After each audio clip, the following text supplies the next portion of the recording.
Welcome to Horsefly Chronicles Radio with Julia and Philip Siracusa.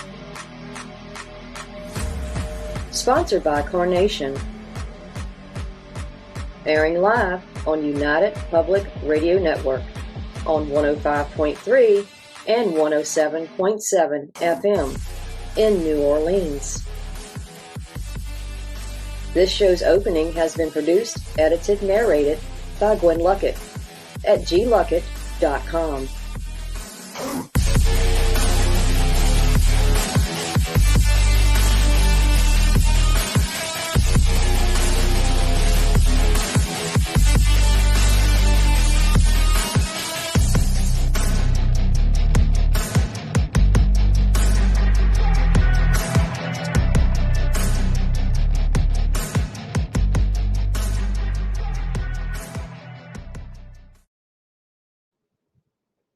Hello, everyone, and welcome to Monday night segment of Horsefly Chronicles Radio with myself, Julia Siracusa, and Phil Siracusa.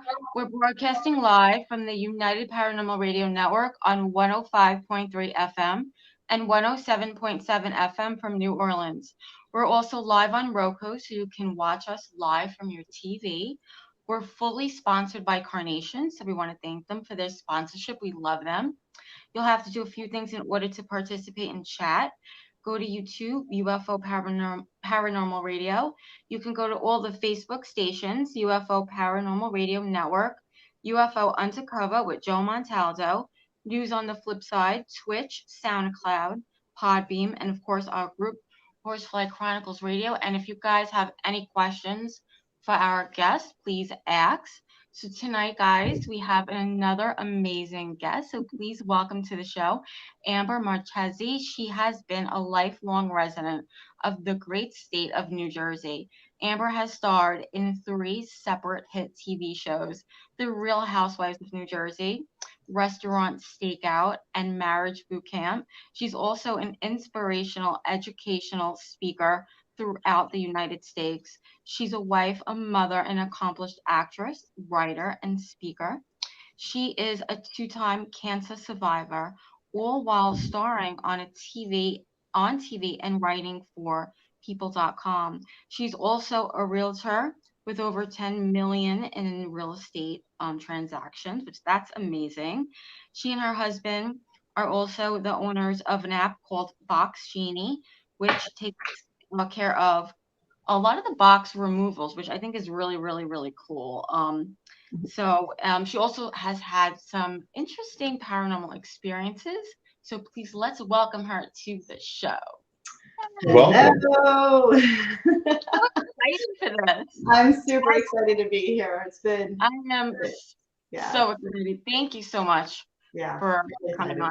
We really I've been watching you guys for a while, so I know. You're keep so my eyes on you guys, and I'm We've really been happy talking. to be here.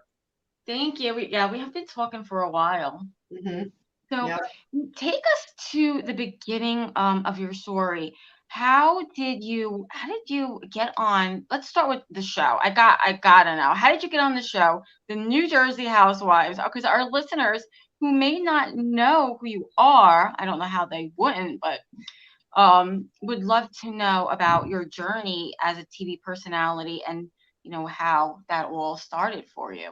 Yeah, so actually it was a casting call. So after breast cancer, I wanted to do something fun. I was always into academics in my 20s, and I was like, I want to just shake it up and do something that was out of my character. So I started taking acting lessons and started going on casting calls, and I got little jobs here and there, and that's where I got the restaurant steakhouse position and a couple other things. I got my kids there, some jobs on Red Rum. Actually, do you remember Red Rum on ID Discovery? He was on that when he was a little kid. It was on a couple of ID Discovery. Yes. Oh my goodness, yes. Yeah. Okay. So wow. it was awesome. It was a lot of fun. Nothing big, nothing crazy. But this came across my desk, and it said, looking for young, amazing, wealthy women. And I was like, whatever. It was like, and I tried it, and I got a call from casting director, and then it was like 6 months of interview process. And finally, they didn't even tell me what show it was. I had no clue what to expect. finally they sent me the contract and still didn't say the name of the show. They wanted me to be quiet about it. I said, I'm sorry, I'm not signing anything until I know what's on, what I'm going to be on. I mean, if Jersey Shore, I'm not going to say yes to Jersey Shore. So they finally told me, and then that was that. I got on, and the rest is history. Oh, wow. Now, you were on season 6, right? Season 6, yes. One season. One season was enough for me. I know. I know. And it was kind of rough for you, I think. Yes, it was extremely rough. I feel. Yes. Okay. It was traumatic for me, to be honest with you. It just took me 2 years to really kind of normalize from that experience. It wasn't me. It was out of my realm. I'm definitely more about, the soul, like bettering and evolving. And that was like, it was almost like a mirror to myself of everything that was wrong or I needed to fix about myself, because I became a better person. I could see my demons, and it was through that show. Like, I wanted to be famous. I wanted to be front and center. I wanted to be, all these things, these negative aspects of myself. And I really did just realize that that's not what I wanted. Yeah, I feel like a lot of people really don't know that it is entertainment. It's entertainment, and it's reality, but it's not reality, right? Am I right? Entertainment, but production, the other castmates, members, and NBC doesn't treat it like it's entertainment. They treat it like this is serious business. There's a lot of money involved. There's a lot of people that rely on this show for their salary, and they love to be in the spotlight, and they will do anything to remain on the show and stay from season to season. So and really all the gloves are off on what they would do to do that. So yeah, it's pretty serious. Yeah. And what was like the hardest thing for you to deal with on that show? Knowing that I was being screwed in every way and I couldn't do anything about it. I knew I was the one that was targeted because I really didn't have anyone to align with. The twins had one another. Melissa had her position because of Teresa, and Dina had a position because of Teresa. So I was really the odd man out. I didn't have anyone to align with. So I became very much the easy target. And, it just was all about hating me and hating my husband. So that was really, really hard. Knowing that I had no say in it. So when I walked into a room, I knew already the whole scene was going to be against me. I was the center of any negativity, and I couldn't change that. Nothing I could do or say could change that. Yeah, they were kind of like control. Yeah, they were kind of like using you, I guess, as like you were like the new kid on the block. Right. Yeah, no, so were the twins though. But again, they were. I mean, they got theirs too, with the whole thing with the mom. That's like completely humiliating, but they still had one another. So it's really right. It really does give you that advantage when it's like you just get that extra confidence when you walk into a room and you have a buddy that's going to have your back no matter what. I walked into the room and I felt like I was by, even though I had Jim. Jim was he was my husband, so it was a little different. He took a lot of the brunt of a lot of things, God bless him, but it's still like he wasn't like my girlfriend coming in with me who's got my back, My girlfriend now will be like, I'll kill a bitch for you, but I needed that on the show, and they had each other. So it was that was definitely very, very hard to go through. Yeah. I was more miserable on that show than I was ever in my life. Yeah. I definitely could feel that. Phil, do you have any questions about? Well, no, the show, I mean, it's funny, but the show is interesting to watch. You never know what's coming out of someone's mouth in that show. You never know what's next. I guess that's the entertainment part, is that you don't know what's going to happen. You're on edge of your seat, Reminds me of Staten Island Bob Wives a little bit. And then, of course, it's the reality of what you're living, and you're putting it out there, and that's not easy at all. So I give you a lot of credit for that. It's not easy. Right. And it wasn't so much reality, right? So, they put you in the situations that weren't my reality. It was a semi-scripted show. Sometimes, like, there was a scene where someone actually asked me about it the other day, and I almost forgot about it. where they made it look like I asked Dina and Teresa to get a facial, a bird poop facial. Oh And I my remember God. going, why in the hell would I invite these girls to go get a bird poop facial? I would never do that. But here I am. I have to look like the idiot that set this all up and asked them to come. So things like that. It's like, it's Yeah, I remember that. it's not reality.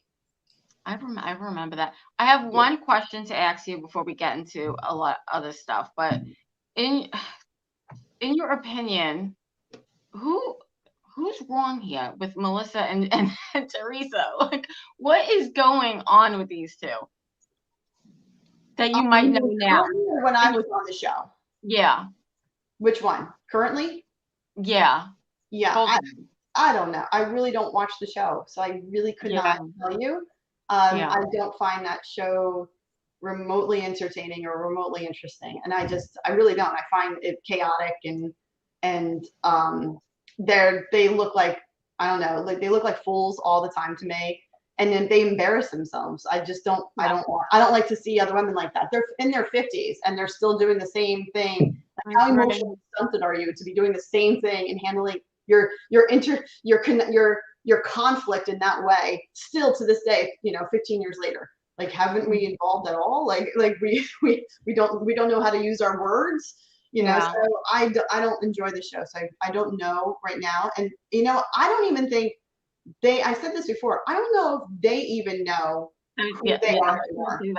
Right? I don't even think, I think they're just like kind of like, they're so involved and their lives are just so meshed into the cameras and the show and season after season and the script and everything, that I think they've lost touch of reality.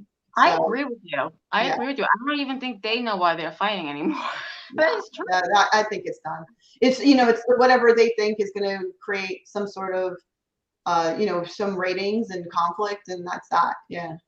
So yeah, in the beginning, I could tell you what it was. Melissa was extremely jealous of Teresa for getting the show, extremely, and she would do anything to make sure she was on that show and taking over her position of that show. She was extremely jealous of her sister-in-law.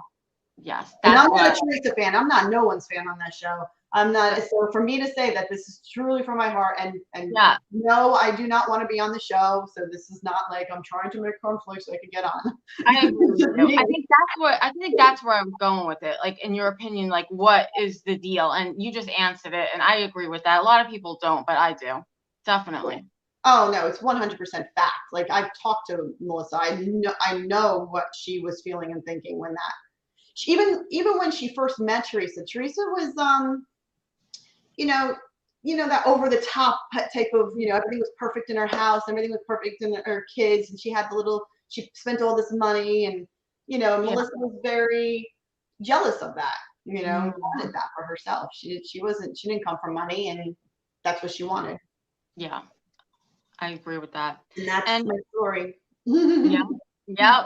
And while you were doing this, were you battling all of these? Like, do you want to talk about like everything that you were going through with your health while you were actually? So no, I didn't. Not while I was on the show. I didn't have it. I had it when I was 31, and then so that was 2009, and then I got on the show for 2014. So I was already 7 years out.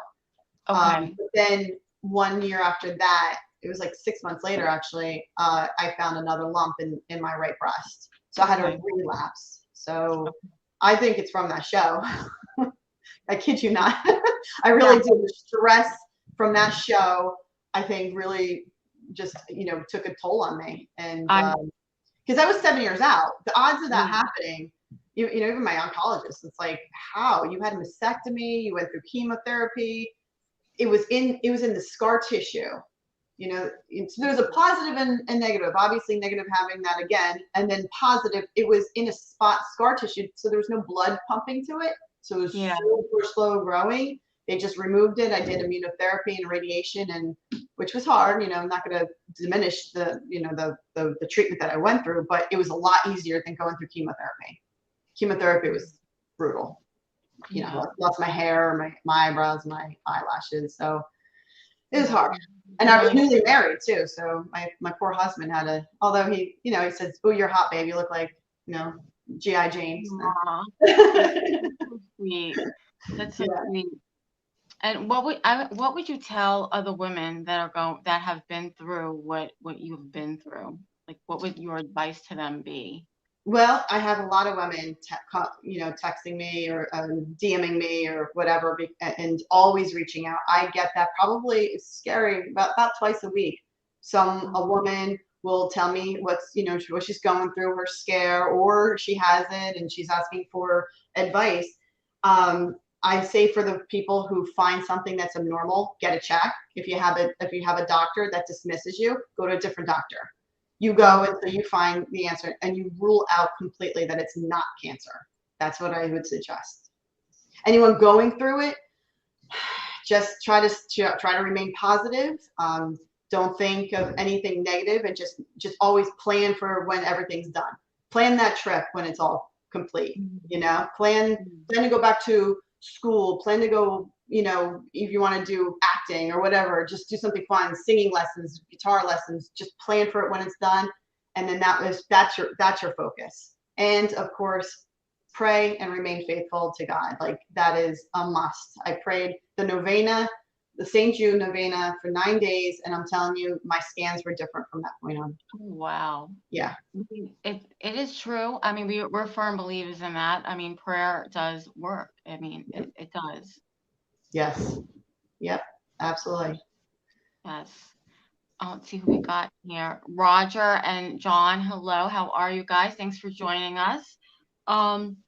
So tell us about your acting. What else have you done? So that was it. I stopped acting after Housewives. I decided that's not what I want to do, and and also too, I was doing it for fun.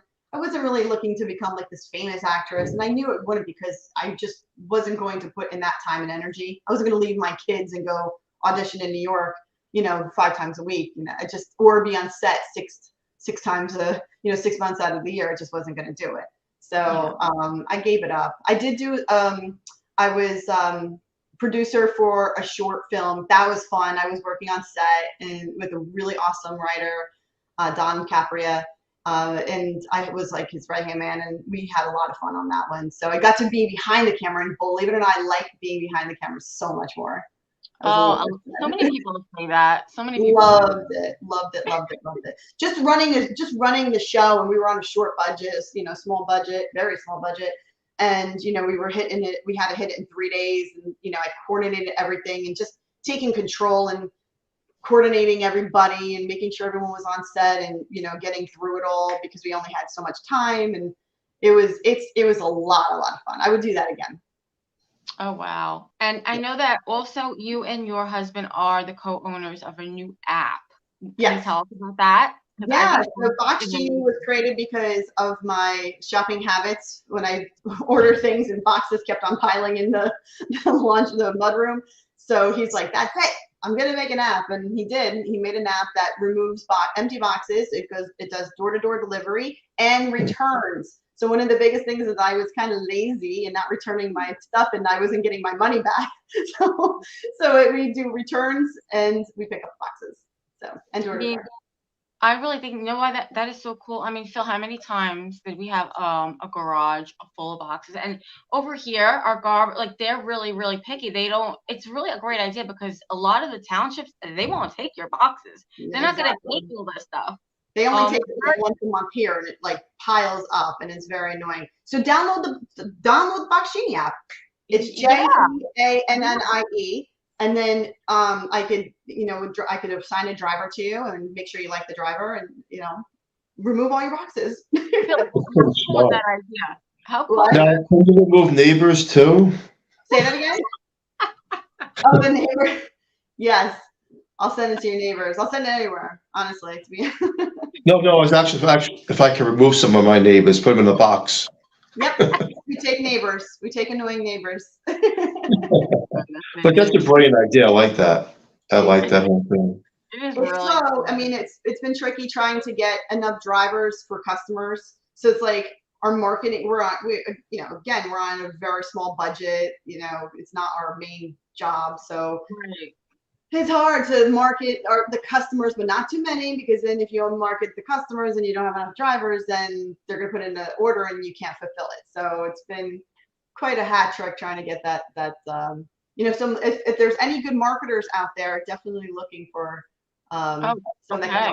can Oh, wow. yeah, a sales rep, marketing, national sales rep, regional sales rep, 100% looking for all of that. Definitely give me a call. Oh, wow. That's great. I think I honestly, I love that idea. I keep saying it. I tell a lot of people about that. I think it's a great idea. Yeah, thank you. It is.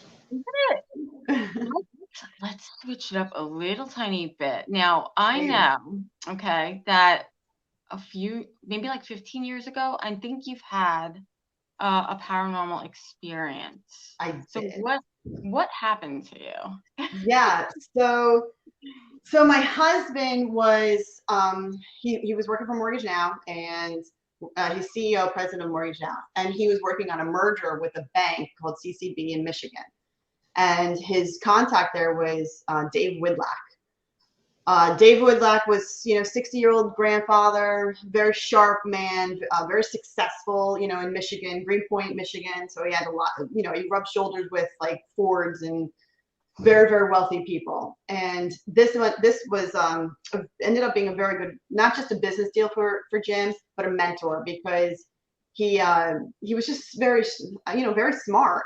And Jim really liked him. It was a very close relationship for a very long time. And they were going to merge and take Mortgage Now and park it under CCB. And then right before it happened, Jim was supposed to fly out. He actually had his nameplate on the door of CCB. We were moving to Michigan, right? This was a big deal, right? Our whole family. My son was 1 and my daughter just was born, okay? And he gets a phone call the night before, and they said, don't come. And he goes, why? He goes, Dave's missing. He disappeared last night. What? We were like, oh my God. He goes, I'm coming. He actually gets on the plane still, flies out there. There's police all over the building, all yellow taped up. It was, people were asking him questions. And everyone was interviewing and trying to figure out, detectives, right? They were all trying to figure out what would happen to Dave. He went missing for 30 days, okay? We had no idea. This was September 17th. 2 weeks into it, obviously Jim flew back home. There's really not much for him to do. My son slept in our bedroom, and he had, like in his own little crib, there was this little, the Lightning McQueen that says, in your dreams? Okay. Yeah. So just picture that. My son sleeping on the other side of the fireplace, the Lightning McQueen's on the floor, right? Jim gets up out of nowhere. He's like sweating like this. I'm like, what's wrong? He goes, I just had a dream, and it was about Dave, and I know what happened to him, and it was not good. He was murdered. He was kidnapped, thrown into a van, and he was murdered. Yeah. Right? All of a sudden, the grates in our sunroom, I'm pointing as if you guys all can see this. So in the sunroom, flies off, the grates fly off in the middle and crashes in the middle of the room, and all of a sudden the Lightning McQueen thing goes on. It was completely off, and it kept on going, in your dreams, in your dreams, in your dreams, repeatedly, right? We actually had the Anderson window people come out, and they were like, what the heck happened? Did you guys like have a storm or something? Like, this is crazy, because it flew like 10 feet out. It wasn't just like, boom. It was popping out and shattered everywhere.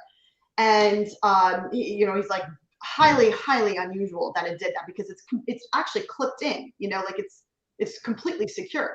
So something pushed that thing out. At the same time, Jim was having that dream, and at the same time, the Lightning McQueen was going off. 2 weeks later, his body was found in in the marshes of Greenpoint Lake. He had a gunshot wound to the back of his head, and it was horrible. They actually, the coroner was at first saying it was a suicide, and the family actually had to challenge that, because how would that be a suicide? It was like you'd have to go like this, like it just didn't make sense, right? And that murder has not been solved still to this day.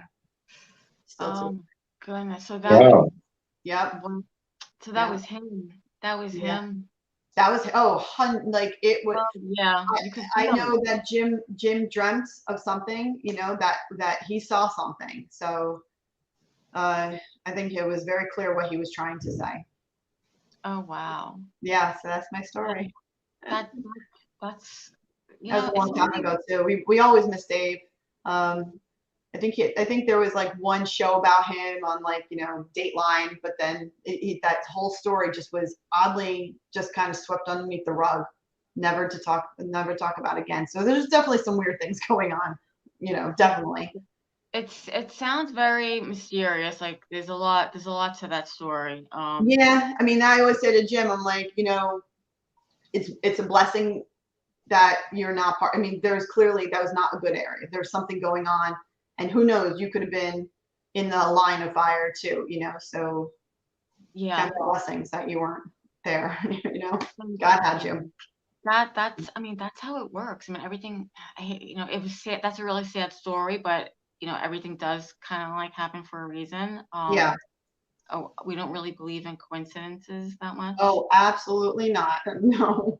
It was hard for Jim. Like it would have elevated him. Like it was like from going here to like 10 steps up, like it was a very big promotion for him. And that would have been a really big deal for our family. Right. But that happened. So that was that. Yeah. Do you know what, Phil, do you have any questions? I know you have questions. That's definitely interesting. I believe everything happens for a reason, like you said. And also, I like to get to know you, the person, in a way where you like to watch the Dead Files, right?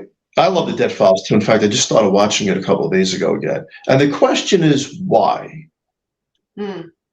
Why? Because there's always that something that the subconscious is curious about. Yeah. Yeah. So when I was a little kid, I wanted to be a parapsychologist. Kid you not. Like I wanted to find ghosts. That was my deal. There you go. That's what I was waiting for. I always wanted to see a ghost, be around a ghost, and guess what? Never seen one. So I don't know why, but definitely not. I mean, I'm definitely spiritual, and I definitely believe in synchronicities and my guides speaking to me, and I listen, and I follow the way of the world, and I notice everything. If there's even the slightest synchronicity, I'll see it and I'll go with it. And I am always affirmed in my thought process. But have I ever seen a ghost in the physical? No.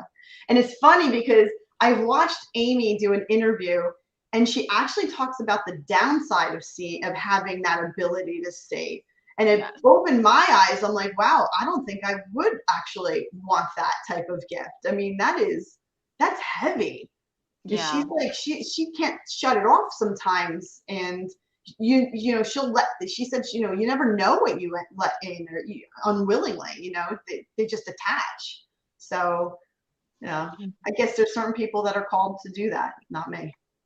Well, having said that, what's your thoughts and belief on reincarnation? Oof. Okay. Everything in me points to yes, that it's true. I know in the Catholic faith that's not a thing, obviously. And, I do also know that there's some lost teachings of Jesus Christ that say, yes, there was absolutely, he spoke about reincarnation.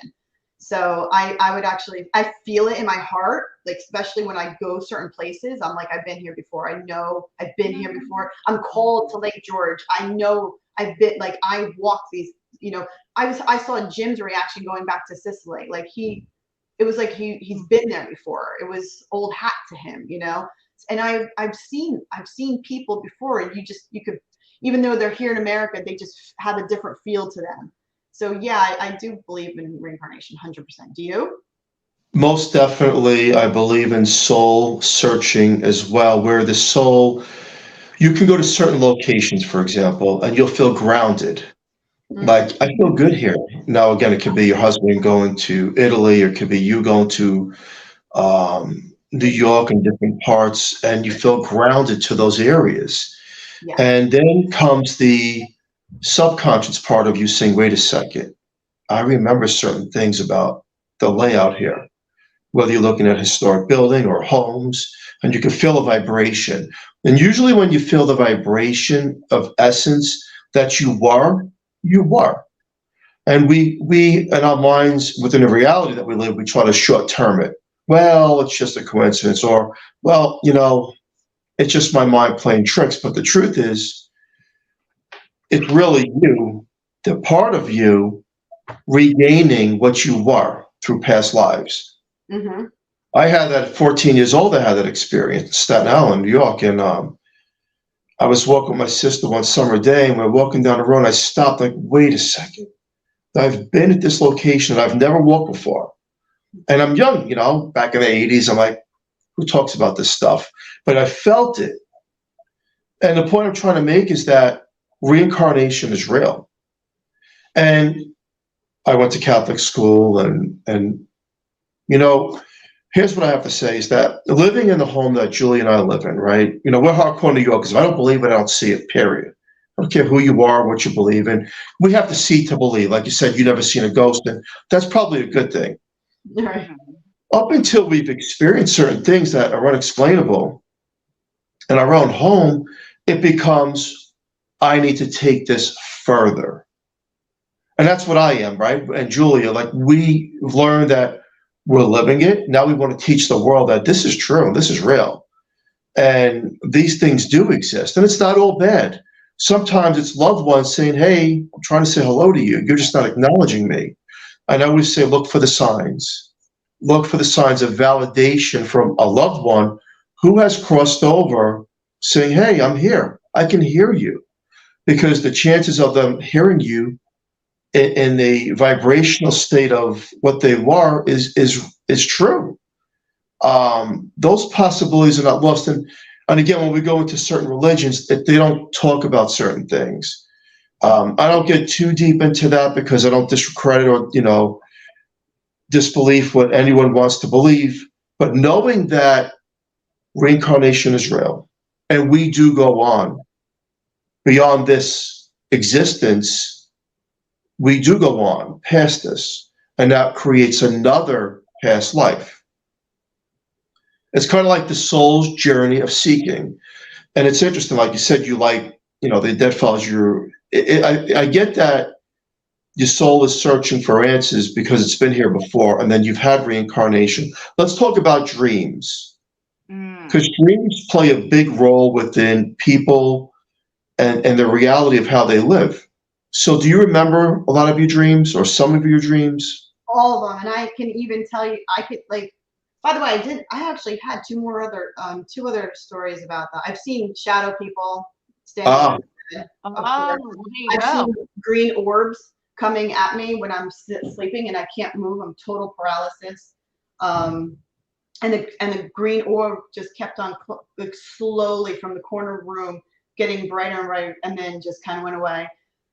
Shadow people many, many times, and I'm having paralysis, can't move, had that many, many times. I'll be in my dream and actually talk to myself like, wow, this is a really boring dream. I wish I just wake up and go on to another dream. I actually consciously know what I'm doing within my dream. It's really strange. So yeah, I love my dreams. I actually get excited sometimes to go into my dreams. You know what? You're not alone. And it's called out-of-body experience, where a part of you is going to that other realm, other dimension. I have people in my dream that they don't exist within reality, but they're in the dream state, and they're always in the dream state. I know them in the dream state, but I don't know them in the physical realm. I've never met them before. All the time. And that's you have that as well? All the time. There you go. I could wake up and, like Amy, have someone sketch their faces. Wow. Absolutely. Yeah. And I guess maybe you're right. It's like people, maybe I've known them in my past. And it's weird. Even when I think of, I love history. I'm a big history person. So I could actually think back and tell you the times that I've never been in. Like times that I'm like, nope, I did not experience that. I can tell you I experienced this, and this, and this, but I did not experience that. Like you just feel it. So, yeah, you know what I'm talking about. Like some things resonate with you, and then others are like, ooh, that seems very foreign to me. And I'm glad I didn't go through that. Julie, let's get into what she said. She rang a bell, and she said shadow people, which is one of the biggest topics in the paranormal world. Crazy Let's that get you into it. By the way, I'm just wondering if my husband's picking up my son. It's okay. Because I'm hearing him downstairs playing golf still. It's like, where are you going? Hold on real quick. Okay, go. I'm listening. Keep going. About the shadow people. Yeah, so you said something that shadow people and then sleep paralysis. Can you elaborate a little bit more on that? Me? Yeah. Yeah. What did you see? What did you see? Well, when I see them, it was really a pleasant experience. I can tell you that. They're usually there's a man and there's a woman. There's a man that's in almost like in a cloak, coat, you know, like a big oversized coat with a hat, and he just stands there. And then there's a woman. She almost feels a little witchy to me. Like she's like almost like a Salem garment type of feel to her. That's the type of clothes that she's wearing. And I can't move. I'm just sitting there, and I actually have to feel like I have to peel myself off the bed I'm really struggling to get up. And then I just wake up, and then or I get so scared and I just kind of go back to sleep. It's like I said, it's never a pleasant experience ever. Like I don't feel like when I pray or I talk to my guide, I don't feel that soft, cozy feeling that everything's going to be okay. Yeah. What do you guys think of that? And also my daughter saw him. My daughter saw it, and there's a room that she won't go into my house. So it's your house, the one that you're living in now? Yeah, which is brand new built. It's not old. There's no one else but us that's lived in here, but she won't go into our guest bedroom. She swears that there's someone in there. She'll actually hear the footsteps, like it's a big man footsteps, and he'll stand. In fact, she used to be in there, and I had to switch her room completely out of that room. And I actually did her whole room as a horse theme, like it looked like a barn theme inside. Like I spent a lot of money and time making sure she had this beautiful room. And she's like, when kids say they see something, I take it very seriously. I'm not like, right? I'm not like, oh, honey, it's all in your head. I'm like, whoa, you feel that way? Let's get out. Let's move it. Absolutely. So you did see something. You did have was an experience. Yes. I mean, right, Phil? I mean, that is. Oh, most definitely. You say you didn't see a ghost. You did. Shadow person. Well, like shadow people are different. Like it's not like an apparition. It was like more like I didn't feel it was an apparition, like of something that was kind of contained to the past, but it felt. I don't know. It didn't feel good. So shadow people, from our experience and research, are interdimensional beings. That's what it that felt are very intelligent. And the fact that they know things before we do them, and they can mess with our electronics, and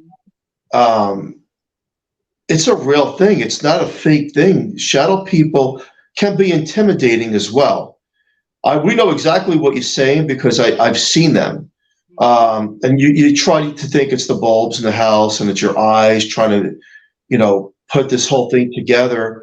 But then what we went to the next level of, let's get down to this, okay?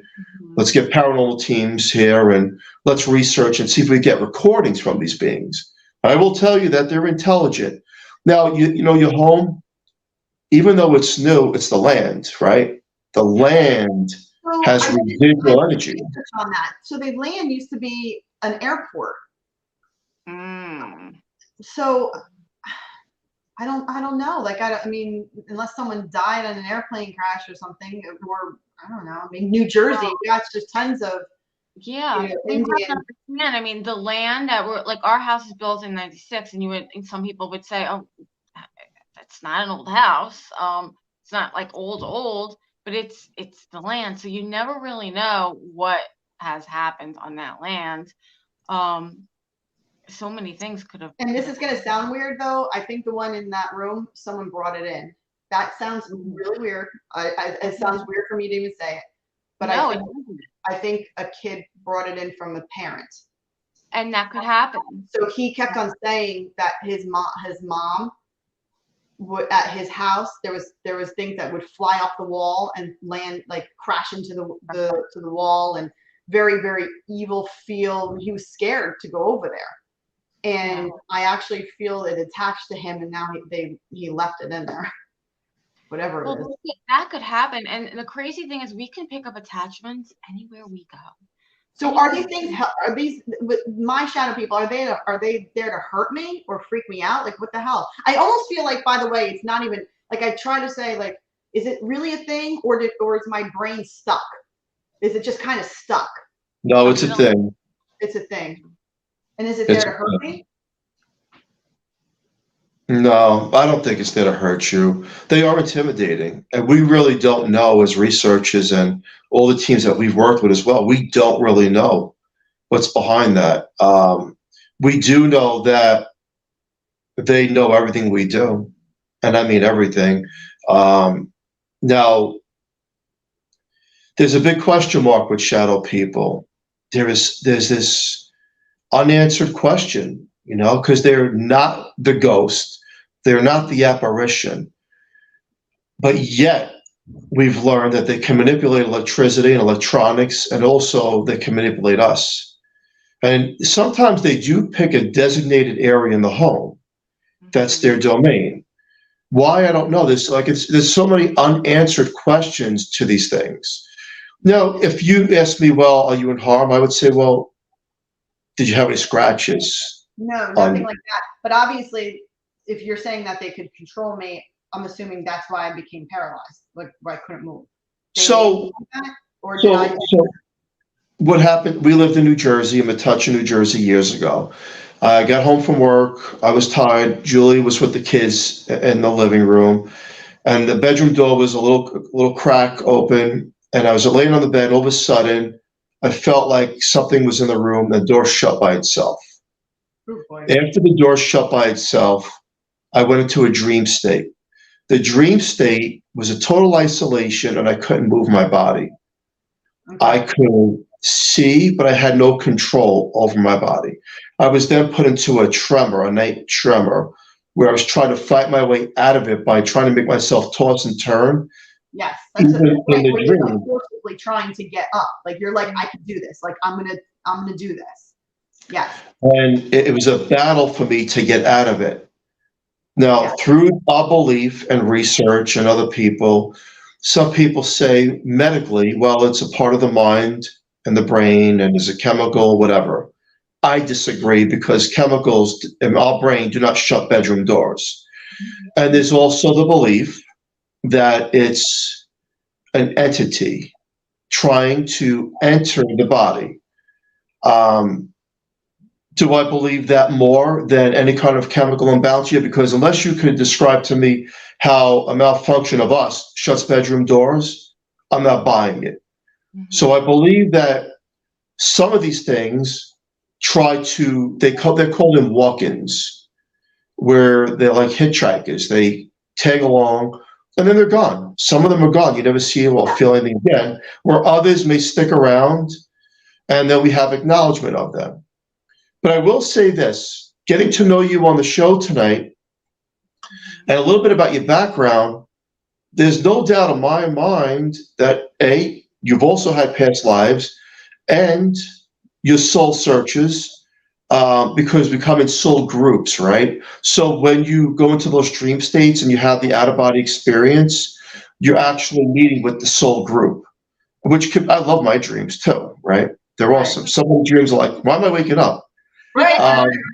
If I wake him up, he actually gets mad, and he's like, "Why are you waking me up? I was in a good dream." You try to go back in. You just can't get back in. Right, you just can't. So again, not to use any scare tactics, but sometimes they come and go. We don't have all the answers. Yeah. But you're protected, right? You have a saint, and you pray, and you're protected.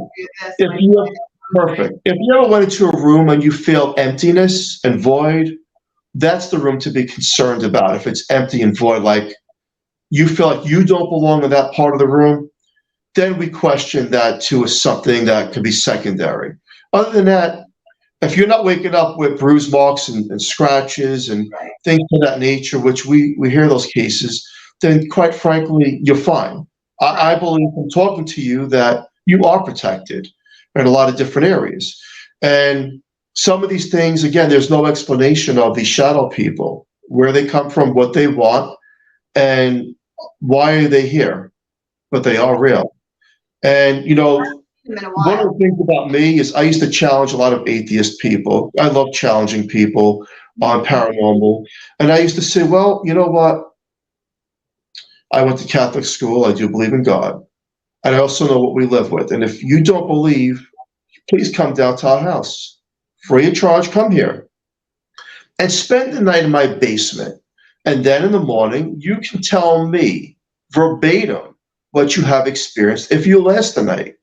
And I've done that many of times because I want people to learn and know that our existence of reality is a scratch on the surface of what we really are and what's around us. And we have to look at it like this. The earth is a piece of sand on a beach into a tremendous galaxy of multiple universes. So who are we to say that we're alone? Who are we to say that we don't have visitors? And who are we to say that we know everything? Because we don't. We're always learning and evolving. My father, when he died in 95. When I was 19, I had a dream of him. Talk about dreams, right? I had a dream of him, and he was standing in a city by himself, leaning up. He had his army fatigue on, that he had, this like army coat that he would wear all the time. He was National Guard, and he was a Navy when he was younger. He was leaning against the wall, and I said, and it was in an alleyway, like in a city, no one around. It was desolate, right? And I said, Dad, where are you? He told me he was in purgatory. And by the way, this is a time that I didn't even know what purgatory. I'd wake up from my dream and look it up. Like, what the heck is purgatory? I had no clue. 6 months later, I had a dream of him again, but he was in an energy form, and I was also in energy form, and we were flying through the clouds together, and these, it almost looked like we were these white like meteors, like just kind of flowing together, and it felt so freeing because I wasn't connected to my body anymore. I didn't have the weight of time and barriers. It felt like I could just float and just be with him, and if I wanted to be with him or go somewhere else and just float around, it was so I knew he was in heaven at that point, and I knew that was the progression. My first dream was actually not good, and then I had the purgatory dream, and then I had that dream, and it was like in the 6-month period for each dream, and it made me very happy that that's what's at the end of this. No, that's validation, and I could tell you again, this show's about you, not me tonight, because you're our guest, but I will tell you that I had a near-death experience, and I will tell you one thing, it's real. The other side, our simpleton words cannot describe the magnificence of what that side is like. And I do lectures on that and all that, but this is not about me, but it is real, and that's validation from your dad. Yes.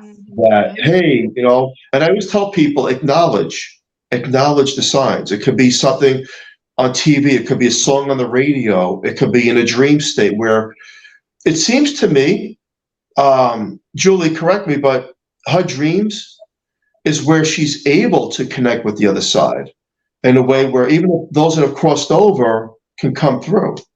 Yeah, absolutely. Absolutely. Yeah, there's a song that my dad, he liked, Harvest Moon. Love that song by Neil Young, Harvest Moon. Yeah.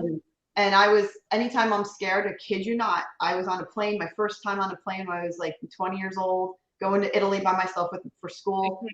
The song came on right before the plane took off. And then it was maybe 3 months ago, my nephew was diagnosed with Ewing sarcoma. He's 14 years old. This is the second time going through it. And we were in the hospital, and Harvest Moon came on in the hospital in the waiting room. Wow. I was like, all right, Dad, you got this. I don't have to be scared. Well, I love hearing things like that. I really do. And we have to really pay attention to those signs, because what happens is we get so busy with life, right? Yeah. And I think like these signs are kind of like thrown at us so many times, more times than we know, but we're so busy and we miss them. And so I always tell everybody, pay attention, because like that, they're there. It's obvious. And I actually look forward to it. Like even like the rosary, I've been really into the rosary because there's two fathers I watch. It's Father Ambrosia Christie and Ambrosia Chad Ripperger. You gotta check them out. They talk about your guardian angel. They talk about demons, generational attachments. Spirits of they're exorcists. So they've seen it. Right. So I started watching them, and they started talking about Mother Mary fighting this, the rosary fighting this. And then I ran into my friend. She's like, yeah, I pray the rosary now. I'm like, oh, and she had the medallion on. And I was like, okay, that's really awesome. But this is really weird that you're bringing this up, because now I just was listening to that. And I started talking to my guardian angel, becomes like actually have a communication, like, every day now I say prayer to my guardian and talk to my guardian now. Like, please guide me, give me signs and educate me, bring my soul up, evolve my soul. And then all of a sudden it was like 2 weeks later, my sister-in-law handed this to me. And I opened it up. I had no idea what it was. And it was a rosary with how to pray the rosary. I was like, all right, I'm hearing you. So I started praying the rosary, and I'm telling you, this has been 2 months, and miracles are happening all over the place. When I say miracles, if like Jim's business is getting better, scans are getting better, my mom's doing better, like everything. Even my daughter, she's like, I don't know what's going on, but ever since you've been praying this, things have been getting better and better. Wow. Awesome. So, yeah, it's honestly been an absolute miracle for me. So awesome. Yeah, that's great. I love hearing that. Yeah. Oh, me too. That's amazing. So, what else about these shadow people? Because I'm like, do I talk to them? I can tell. If you feel like they're in your home, do you feel like that's where they are? I haven't felt them in a long time. I would say in about a year was the last time I've seen it, and I don't feel anything out of sorts in my house. I don't. I think they kind of go, and they come and they go. I don't think they stick around. I don't. I even in the guest room, I try to go in there. Sometimes I'll feel like a heaviness in there, but then I just don't. It's gone. So maybe. Wait. Back up. Mm-hmm. I dissect conversations, so sometimes I have to analyze. Did you go back a sentence? Did you say heaviness? I do feel heaviness sometimes in there, yes. Okay. And where? The guest room, the one that her old room that she wanted to get out of. It feels, it does feel a little empty, but it's also, first of all, it's an octagon, and it's a detached, it's like almost, it protrudes out of the house, and there's a lot of wind. So it could be just that. That's, it could be just, you don't automatically have to go to like, I don't have to automatically go to, spirits and everything like that. So, I try to be very rational and, give it that first, a rational reason before I go automatically to something. Right. I know the difference. Yeah. What my recommendation would be, go in the room alone. When it's quiet, no cell phone, no nothing, alone. Sit in the room, on the floor, not on a chair, so you're grounded on that platform, and listen. Okay. Listen to see if you hear anything. Because I believe, again, this conversation that you're clairaudient, and that you have the possibilities of hearing something that you may say, where is this coming from? Okay. And again, the shadow people, such a big question mark. I could talk hours about it. I don't know. I don't know. It's really hard. I feel like we end up with more questions than answers on that. I mean, we're still trying to figure out what these things are. I mean, if you definitely feel upset, we could always swing down there and see if we feel anything. We live it. we live this. This is what we live. This is why how we became known, is because we wanted to prove to the world that this is real. This is not make believe, show and tell. This is real. This is real stuff. It doesn't mean you have to be afraid of everything. It just means you're not alone. So you're not taught it, and you're not alone. And So in the last 5-6 minutes, we're so limited on our senses. What, like you said, we're limited on the senses. When you cross over or you have an out-of-body experience, there's no limitation on your abilities through telepathy, forms of communication, vibration, of soul command. It goes way beyond. Way beyond. However, we have 5 minutes left, and we're going to talk about something I love to talk about, and this is conspiracy time. Conspiracy time. Okay, I know I'm not crazy, and the world is not crazy. The Mandela effect. Bob Barker, The Price is Right. That man has died years ago. I'm sorry. That's the way I remember it. What do you remember? 100% died before. yes. I didn't even think, by the way, until you said it, when I saw it today, I was like, that's weird. But I didn't even think of what you just said. You're absolutely right. He did die before. Yes, he did. A while ago. I don't know. Whoa. This world is just getting weirder and weirder every day. I don't know. But yes. That's crazy. That is crazy. It's I look into this and I'm like, wait a second. You know how like a couple years ago, I'm in a store. I like Fruit of the Loom. I'm looking for the certain logo, the cornucopia, the acorn on the, but it's not there. It supposedly doesn't exist because it never existed. And I'm like, whoa, what do you mean it doesn't exist? Then I did some research. I'm looking Mandela effect. I'm like, whoa. So certain things that some of us remember and others are saying, I don't remember that at all, which leads me to believe, again, within the paranormal world is, are we slipping, some of us, are we slipping into a higher dimension or different dimensions within reality? Because I know that man died years ago. I know he died. Okay, you said, there's thousands of people coming forward now saying, the man has died. Just like Mandela himself. And then all of a sudden he dies years later again. It's mind-blowing. It is mind-blowing how certain things are remembered and other people don't remember it at all. Well, there's a couple of things I'm always nervous about. What's going on in CERN? There you go. Right? I always feel they're playing with something that they shouldn't. Yeah. And I also think they have rituals that set the course of time. It sets things in motion. I'll give you an example. The Olympics in like 2012, watch that. They had an open ceremony with the Grim Reaper puppeting over little kids in beds and nurses going after them with vaccines. Watch it. Really?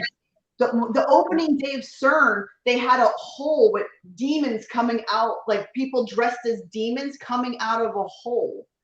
They do it constantly, where they even say the Taylor Swift concerts or a lot of these music concerts are a way of almost like putting spells out. And did you see like the that one concert where all of them fall down to the ground? Like, it is weird. They use music. They use the power of sound and spells. I know for a fact you could feel it. You could feel there's a lot of society right now that's under a spell because you feel like all of a sudden everyone's doing something like I don't want to get into specifics, but it's constant. You know what I'm saying? Like it's just I just feel in my heart that they're under spells and they put the spells out there all the time. That might be really weird. Something with CERN is definitely going on. The time that we live in, kudos to all of us. I survived coronavirus. I survived murder bees coming after me. I mean, now I'm probably going to have to survive the next pandemic that's coming forward, supposedly in the middle of September. Look, we've been through a lot. In fact, you know what? I'm starting my own business tonight, Julie, getting T-shirts. I've survived. Really, I mean, you can't make this stuff up. And now some of us remember things in different ways of reality. In different ways. Well, people say that if you believe that our timelines are bifurcating. I don't know if you believe in that too. Like they're saying that there's a timeline where people are going higher into dimensions, and then there's Yes. some that are choosing to stay in lower vibration. Yes. And Yes. which is fine. That's just what they are choosing to do, and they have to do. That's, you know, that's also the thing. I could talk to you guys about everything. Like, do you believe in star seeds? Do you believe in star seeds? You have a lot. I want to really have you back on the show. You have a lot to say. Now we're really starting to get in all the good stuff, Julie. I tell you right now. Now we're getting into the deep stuff. But you know what? I like her because she's on the same page of, look, we're all experiencing some wild things right now. And I wake up every morning. Well, first of all, I'm thankful we wake up that we weren't nuked by another country. And the second thing is I have to see what's next on my agenda. Who's remembering something different ways in my family and in reality of life. So you are an awesome guest. We wish you the best. Thank you so much for coming on Horsefly Radio. Guys, it was a lot of fun. I would love to do it again.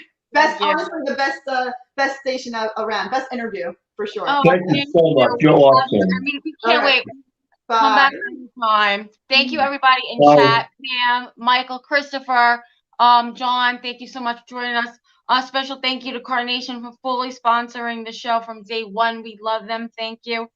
Please join us next week on the United Public Radio Network on 105.3 and 107.7 FM from New Orleans, and we are live on ROKU right now. Thanks, guys. Have a great night.